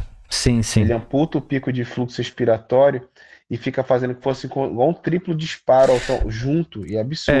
Aí você pensa que tem algum problema na máquina, mas não é. Às vezes é porque a resistência de VRE está tão alta, que o ventilador na hora que a válvula abre, ele tem dificuldade de frenar isso aí, cara. Exatamente. E aí esse efeito estilingue aí, né, dependendo principalmente do modelo de ventilador mecânico, você pode alcançar o limiar de sensibilidade do ventilador e ele disparar 2, 3 vezes, principalmente em situações de resistência muito elevada. Então, sim, eu já vi bastante. Acho que foi isso. Em relação a perguntas novas, não temos. E a gente entra nas últimas 2 assincronias, que já é na próxima fase, né? Fase de ciclagem. Então, na fase de ciclagem, falando primeiramente da ciclagem precoce, não temos uma imagem característica dessa sincronia. Isso aqui eu senti muita falta, porque é muito característico, tá? Essa imagem da ciclagem precoce, ela é muito enraizada já, inclusive na nossa prática diária. Então não vi motivos, consegui ver motivos de não ter imagem no autodisparo, tudo bem, mas não vi motivos para ter na ciclagem precoce, tá? Sobre a definição, o tempo neural do paciente é maior que o tempo inspiratório do ventilador. Essa aqui foi bem clássico, né, professor? Acho que eles foram bem conservadores aí, não fugiram do que o tradicionalismo nos traz. Sobre causas e correções. Gente, é simples, vamos ser bem resolutivo. A ciclagem precoce é porque o tempo está curto, simplesmente por isso. Você programou um tempo no ventilador mecânico muito curto. E aí você vai ter que olhar para o modo ventilatório e saber como aquele modo ajusta tempo. Tem ventilador que em VCV, o tempo pode ser ajustado pelo fluxo diretamente ou pelo próprio tempo INS. Depende de modelo e marca de ventilador mecânico, tá? Se esse for o problema, aumente esse tempo inspiratório ou reduza o fluxo, que vai gerar a mesma coisa. Se for em PCV, o tempo vai estar lá, é mais fácil de ajustar. É só ir lá direto e aumentar esse tempo inspiratório. E em PSV, você pode induzir o teu paciente a essa sincronia com ajustes de porcentagem de ciclagem alta, então faz o oposto, né? Então reduza essa porcentagem de ciclagem, chegando ali a valores mais baixos, ali 10%, 5%, 15%, são valores considerados mais baixos, né, de manejo do PSV. Você pode talvez solucionar. Para dar uma ajuda, vamos fazer aqui um rápido desenho. Vou fazer aqui, acho que o gráfico de fluxo não vou fazer no VCV para não ser perseguição, coitadinho dele. Vou fazer em PCV, tá? Então eu tenho um gráfico de fluxo, o fluxo é deslocado pelo paciente, né, pelo esforço. Ele tem um pico de fluxo inspiratório, tá? Você tem ali o final da fase INS, vou fazer a fase ex de outra cor. Começa aqui e tem uma oscilação gráfica bem no início, tá? Aí do pico de fluxo expiratório. Por que ocorre? Porque a continuação do gráfico, que deveria ter o pico de fluxo ex, que seria isso aqui, foi abortado, né? Foi abortado. Então a gente tem a fase INS de preto, temos a fase ex de vermelho, e a gente tem essa zona aqui que deveria aparecer no gráfico, que o esforço inspiratório do paciente, tá? Que começou na fase INS, ele passou para a fase ex, ó. Então você tem ali um esforço começando, né, junto com o paciente, mas a máquina encerra bem aqui. Então passou, né, uma parte ali do esforço INS, ainda estava tendo atividade inspiratória, passou para a fase ex e ela causa esse corte, né? Ela aborta aqui o pico de fluxo expiratório. Fazendo um desenho direto, seria mais ou menos aquele gráfico que causa essa oscilação aqui no início, tá? Nessa região aqui que causa bem no início, bem próximo ao pico de fluxo expiratório. E acho que talvez seja a imagem mais comum de nós vermos. E você, professor, tem alguma consideração a respeito dela? Cara, aparentemente não. Tranquilo. Aparentemente isso, né? Deixa eu só olhar aqui o documento. Posso acrescentar um pouco mais, um minutinho aqui.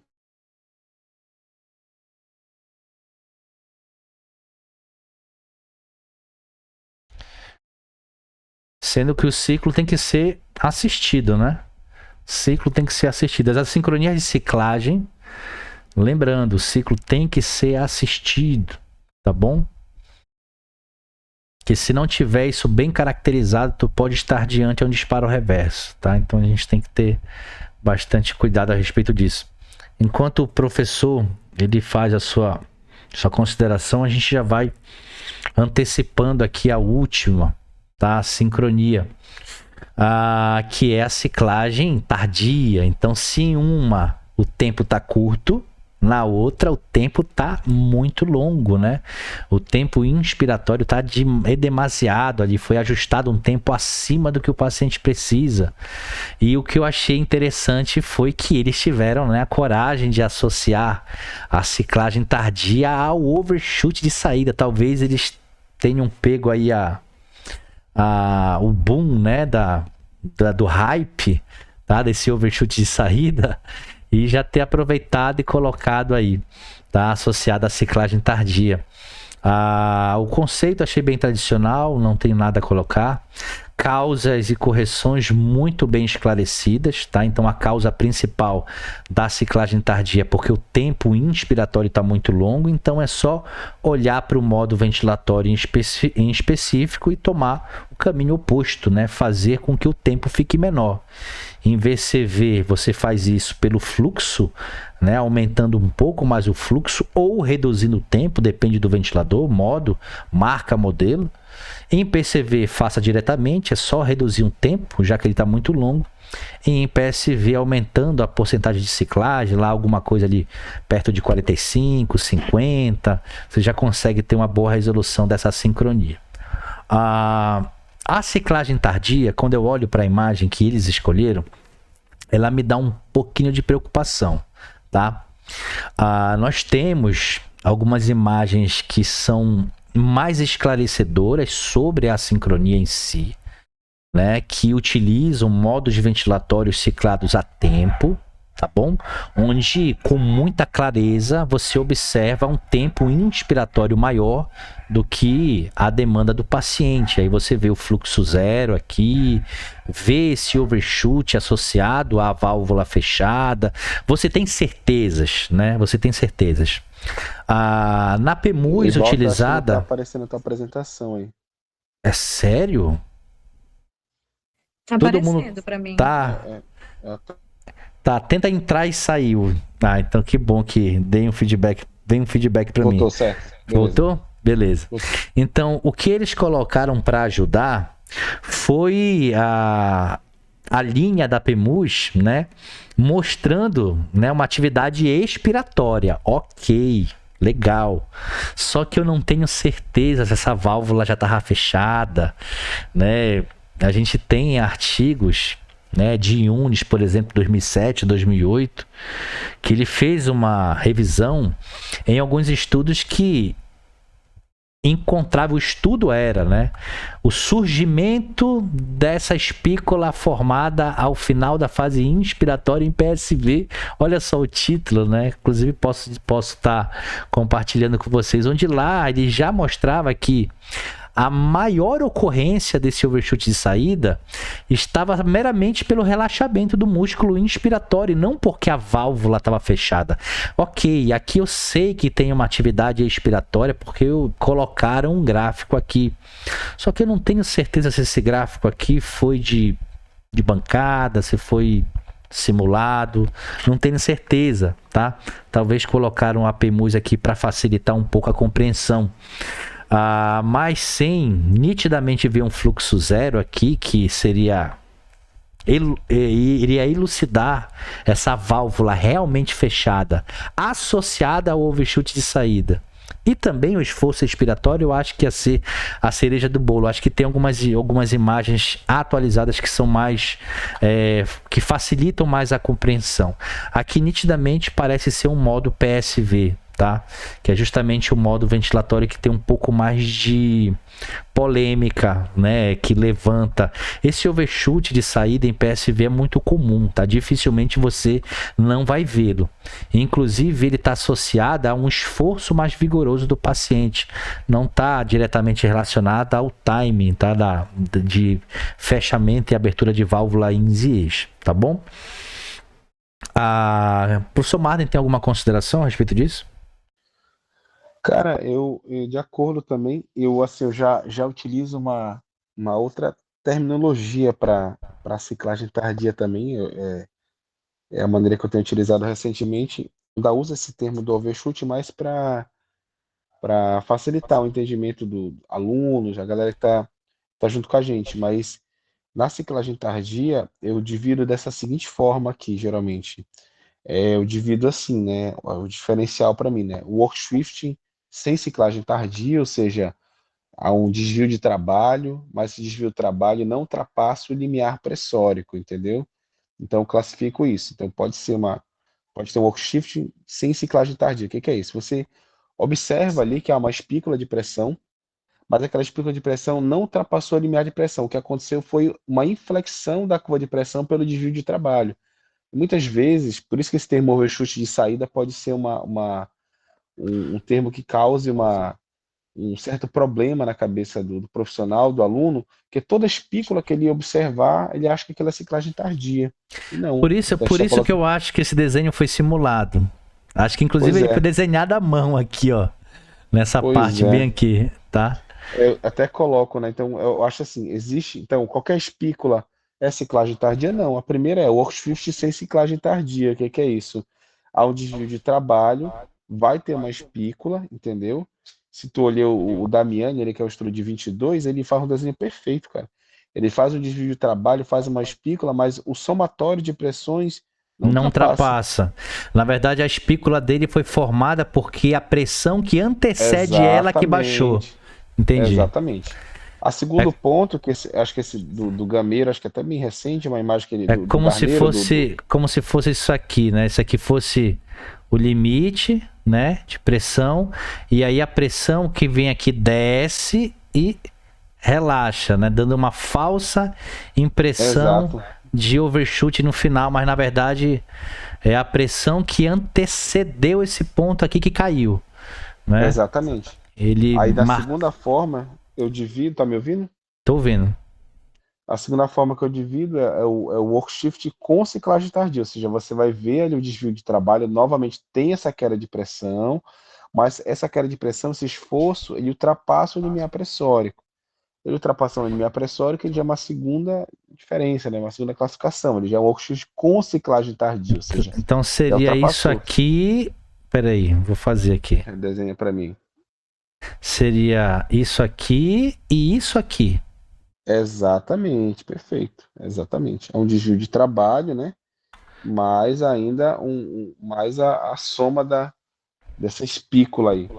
Entendi. Outras formas que a gente também não tem que ter cuidado, que a gente está falando de espícula, né? Porque o documento traz overshoot de saída, né? Então, outra forma que você pode muitas vezes olhar de forma equivocada da ciclagem tardia é uma sobredistensão pulmonar. O estresse índice maior que 1, com paciente com um pouquinho de resistência, o que acontece? A curva de pressão do modo VCV, com paciente com resistência, ela fica mais quadrada, não é verdade? A pressão resistida ela aumenta, a condutiva, perdão, ela aumenta, aí o ventilador não sobe como um retângulo, ela sobe mais quadrada. Aí, se o paciente, além disso, está fazendo ali um stress maior que um overdistation, ali, uma distensão maior, o que acontece é que vai formar uma espícula também, vai acabar mimetizando ali também uma ciclagem tardia. Então, muito cuidado também, que às vezes nem toda espícula também pode ser ciclagem tardia. Isso aí pode ser só um estresse maior que somado com um paciente com uma resistência elevada, uma pressão condutiva elevada. O teu capítulo foi sobre a ciclagem tardia ou sobre a precoce? Não, sobre todas as ciclagens, mas eu escrevi a ciclagem tardia, cara. Ah, entendi, entendi. Legal. Poxa, legal, tá aí, olha. Então, gente, Eu tô, eu corram, tô, eu tô, tô corram soltando em pra primeira mão. Profísio. Olha aí, Eu tô saindo do soltando em primeira forno. mão aí que eu escrevi aí. Outra coisa Legal. interessante, ó, também, que você também não pode errar, é que nem toda ciclagem tardia tem um overshoot. Eu escrevi também Verdade, lá dentro. verdade, verdade. O Bennett, por exemplo, que é uma máquina, eu coloco uma imagem dele, que o Bennett, por exemplo, quando ele Ele percebe libera que a válvula. ele abre a válvula exatamente, ele abre a válvula É rapidamente, como se fosse um mecanismo para evitar o a overshoot. ciclagem. Exatamente, Ele libera a exatamente, válvula para que não exceda a pressão limite ali, né? exatamente. Mas por vezes É. pode ocorrer uma micropausa na curva de fluxo. Às vezes acontece ali, ou mínima ali, ou a queda. Você percebe pela queda do fluxo na curva de fluxo ali, naquele fluxo desacelerado, você consegue perceber o relaxamento da musculatura respiratória. E outra coisa que a gente também não pode errar também, eu falei nesse capítulo também, é quando tem um disparo reverso mimetizando também uma ciclagem tardia. Também existe essa possibilidade. Então, assim, a gente tem no mínimo 5 possibilidades aí de você olhar um overshoot, ali, uma espícula, E não ser. e não ser ciclagem tardia. Então, hoje eu uso essas 5 terminologias aí Legal, para legal. diferenciar. Muito bom, muito bom. Antes de finalizar, eu faço um convite aqui a todos. Aproveitando, né? Eu disse que ia presenteá-los, então, antes de finalizar, eu faço um convite a todos ao principal evento de fisioterapia em terapia intensiva da nossa região aí, Norte e Nordeste, que nós teremos o Congresso Paraense de Fisioterapia em Terapia Intensiva, que vai ser aqui em Belém do Pará, tá? Nos dias 15 e 16 de agosto. Tá bom? E nós estamos agora para o ao vivo, para quem está no grupo GW Saúde, disponibilizando, tá? Um cupom de desconto especial de 10% para quem tiver aqui assistindo a aula, que faz parte do grupo da GW. Vocês já estão contemplados, tá bom? Esse QR Code aqui, ele vai direcioná-los, tá? Para a página, né, para o nosso cronograma aí do evento, onde você vai ver tudo que vai acontecer lá, todo o cronograma. Já tô aproveitando e botando o link, tá, para vocês darem uma olhadinha aí no nosso chat agora. Acabei de colocar o link para vocês poderem estar acessando assim que possível. E aí a gente vai contar com a participação de vários profissionais locais, vários profissionais nacionais, internacionais, tendo apoio de diversas instituições, do CREFITO, da Amazon Physiocare, da Sapiens, da GW Saúde, tá? Da Faculdade Inspirar, e aí provavelmente a gente vai estar fechando com outros patrocinadores também em breve, então todos estão convidados para o nosso congresso. Além disso, tá? Eu reservei a todos aqui presentes um convite especialíssimo para o programa de mentoria particular e individual que a GW Saúde já tem há mais de 5 anos, tá? Então, para quem quer um acompanhamento individualizado de ventilação mecânica, tenho aqui presente alguns alunos que estão participando aqui dessa aula. Hoje nunca fiz esse desconto, tá? Estou colocando aí um cupom promocional de 30% de desconto em todos os módulos do programa. Então, tudo o que você precisa saber sobre ventilação mecânica, eu dividi em 3 módulos. Temos um módulo específico de assincronias ventilatórias, tá? As características desse programa, que é um acompanhamento ao vivo, você vai ter toda a disponibilidade de materiais gravados em Full HD, resumos, PDFs de apoio. Esse documento e tudo, você vai ter acesso vitalício a esse material, tá? Fora a certificação, meu contato pessoal para a gente estar discutindo sobre os casos do dia a dia, as agendas e datas totalmente flexíveis de acordo com a rotina de cada um. Então, todos os módulos estão com esse cupom de desconto apenas para 10 vagas, tá, gente? Não consigo por mês trabalhar com mais de 10 alunos no programa de mentoria, porque esse acompanhamento ele é individual, tá? Não existe mentoria em grupo. Então, quem faz mentoria e a coisa é gravada, quem faz mentoria e a coisa é em grupo, isso não é mentoria, tá? Mentoria é um acompanhamento individual e hoje em dia as pessoas estão dispostas a fazer esse investimento para terem resultado, tá bom? Falando sobre o módulo, que é o módulo de assincronias em questão, tudo que nós fizemos hoje aqui, eu e o professor Marden, gente, isso foi uma pincelada, tá? De assincronia, isso foi uma breve revisão do nosso documento oficial.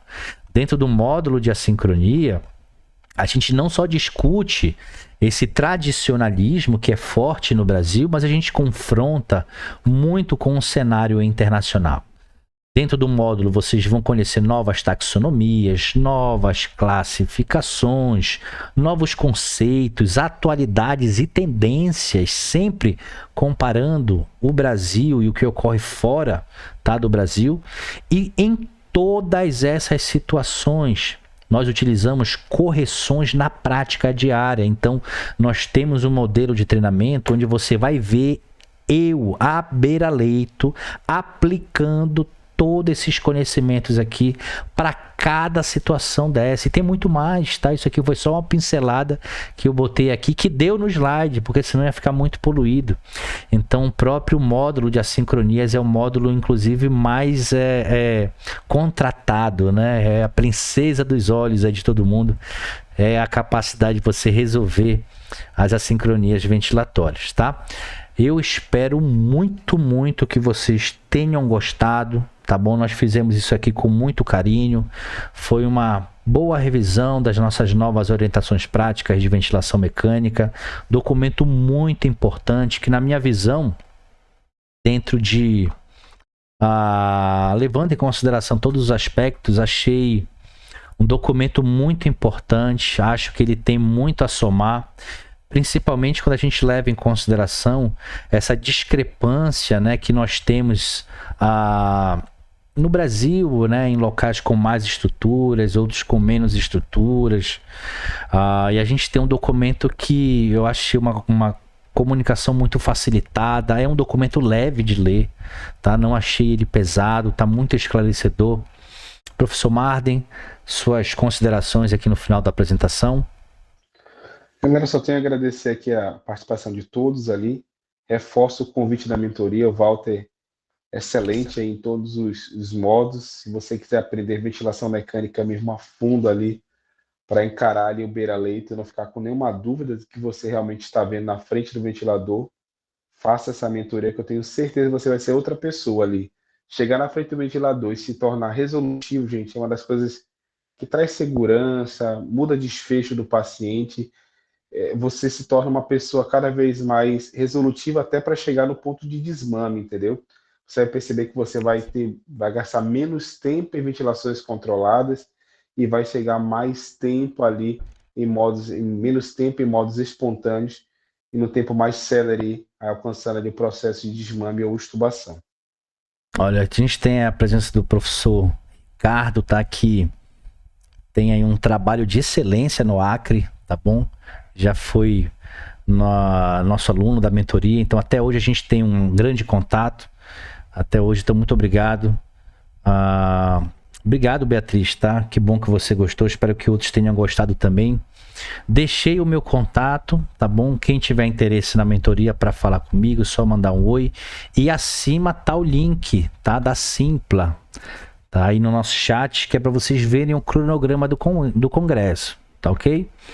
Lembrando que vocês têm aí o cupom COP10, tá? Para estarem utilizando lá no congresso, tá? Um cupom que eu liberei aqui no grupo GW Saúde. Professor Marden, muito obrigado pela participação, foi crucial para que nós Gratidão, meu amigo. consigamos ter feito uma boa apresentação e uma surpresa, gente, no final para vocês, tá? Além desses presentes, cupons de desconto que eu disponibilizei aqui para o grupo, eu gravei toda essa aula, tá tudo gravado aqui em alta resolução, e eu também vou estar disponibilizando o link do replay da aula lá no grupo fechado da GW Saúde para vocês verem e reverem. Vou liberar aí o acesso por uns 30 dias, acho que é mais que suficiente, né? Para todo mundo dar uma olhadinha, rever a aula, fazer suas anotações, porque é um documento sensacional. Acho que o documento é muito válido e importante, vai contribuir muito com a nossa formação. Se não tiver nenhuma pergunta, nenhuma dúvida, a gente vai dando como encerrado por agora. O professor Marden tem bebezinho para cuidar, já roubei ele muito, né? Aí dos afazeres do lar. Valeu, meu amigo. Muito obrigado, aí, professor. Muito obrigado a todos. Muito obrigado, boa noite a todos e até breve. Tchau, tchau, gente. Até, gente. Tchau, tchau.